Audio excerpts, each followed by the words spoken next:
So, all right, this is a little paranoid. different though, because it seems like it might actually, just based on the crews you're running with, it would be a lot easier to be under surveillance. It would actually just, from the outside, me looking at it, would just be a part of the business that you'd have to accept, unlike a regular spy whose job is to be a normal person. You know, maybe they run a business or are a businessman in town. They're not supposed to be like an overt criminal. But if you're like making something up, some fucking international drug dealer, and you're in the country meeting with a lot of shady people, you're going to be under surveillance, and they may have, most likely actually have no idea that you're actually a spy. They just think you're a criminal. That's the point. So that's what eventually I was going for, is I want to get dismissed as potentially doing espionage in this country because they think, no, I'm just a criminal.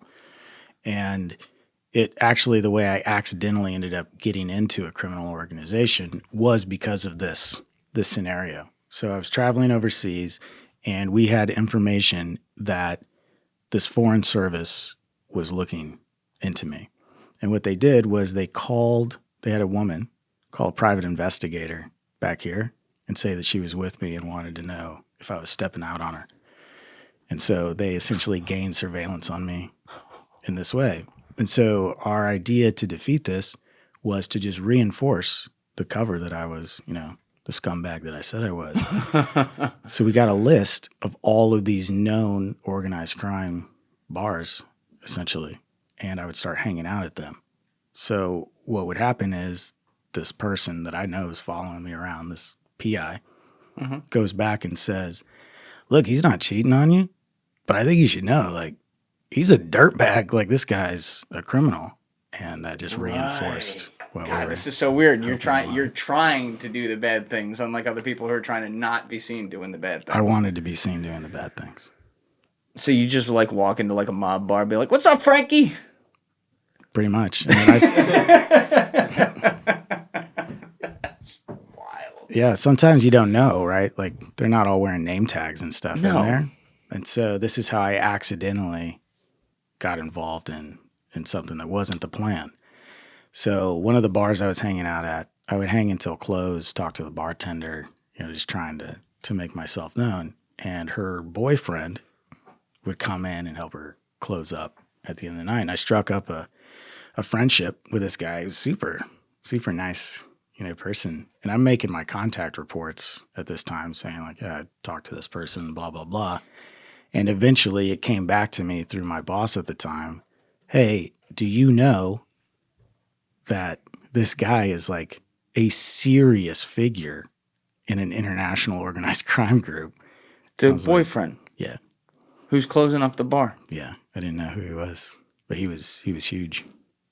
So you weren't even thinking, like, when you're striking up a conversation with him, you're not thinking anything's going to come of this. You're just trying to blend in and act like you're a regular dude in this place. Right. Because I'm not a cop. I'm not looking for criminal activity. I don't care what, they're up to in that way. I just want to get some of that stink on me, from being around them, and I want anybody who's following me to say like, yeah, it's not like when I come home from these trips, I turn into a choir boy all of a sudden. Right.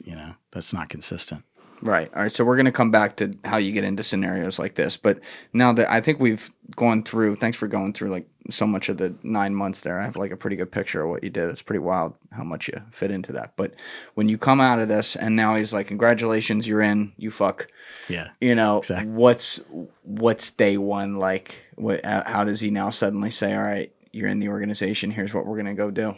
So it's pretty simple. He just said, like I mentioned earlier, we're going to go to this country. Mm-hmm. I'm going to introduce you to somebody that's been, helping me for a very long time.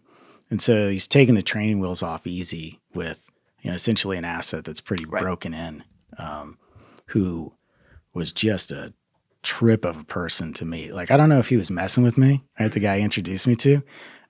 We went to his house for a barbecue. This is in somewhere in Africa, right? And he takes me into his basement. This is the contact, right? And he's got a freaking Nazi flag in his basement. And I was like, South Africa? It's somewhere down there. Yeah. And I was like, is this probably just a prank, right? Like, this is like I'm on candid camera here. But no, he was serious. Full blown Nazi. Yeah. Like, he was all about that life.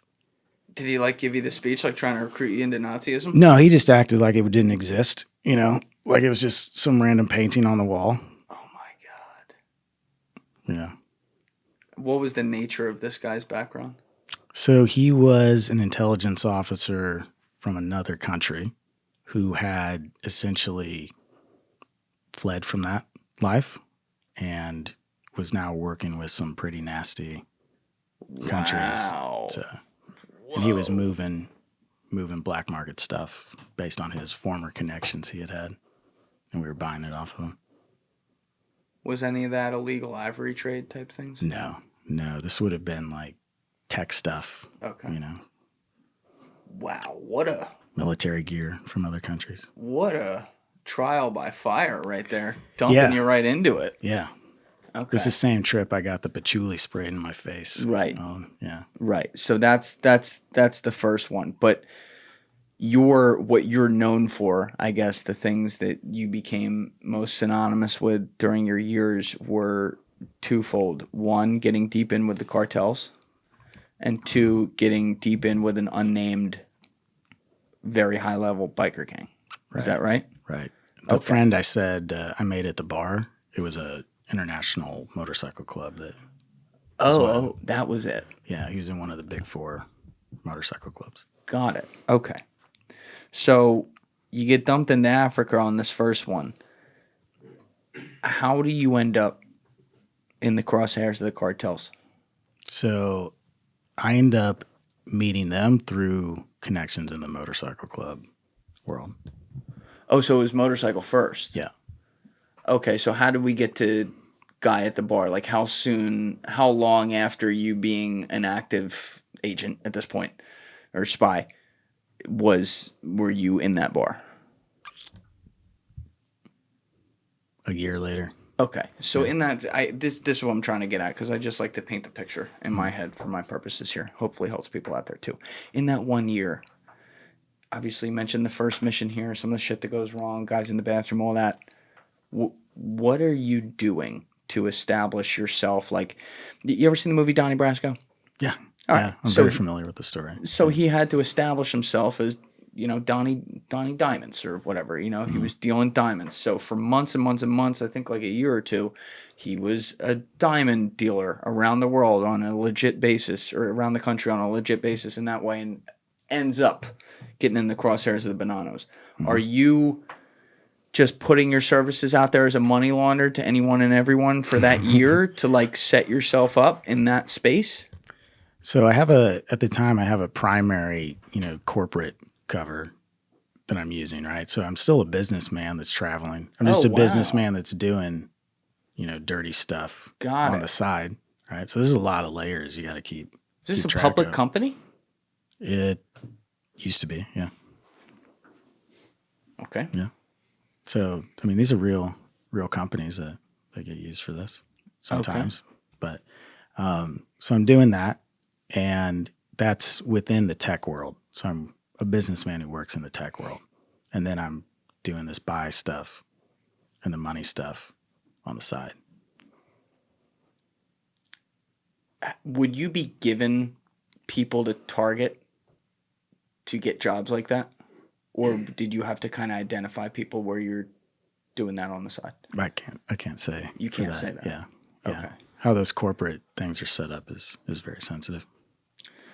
All right, so I want to run a scenario by you just to see how realistic this is. And if you can't talk about it, you can't talk about it. But I had one guy who I would call a friend who